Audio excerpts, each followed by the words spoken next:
আদি কদিন নদী के तीरे आदि जात रहनी धीरे धीरे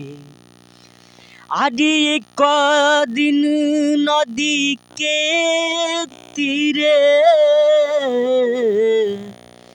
आदि जात रहनी धीरे धीरे किया हो मोरे रामा ओ रामा किया हो मोरे रामा आज सुंदर शरीरिया अगिया में जरिला हो राम किया हो मोरे रामा आज सुंदर शरीरिया अगिया में जरिला हो राम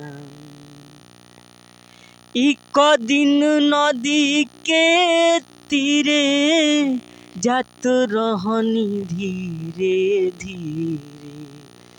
किया हो मोरे रामा सुंदर शरीरिया अगिया में जरिला हो राम किया हो मोरे रामा सुंदर शरीरिया अगिया में जरिला हो राम।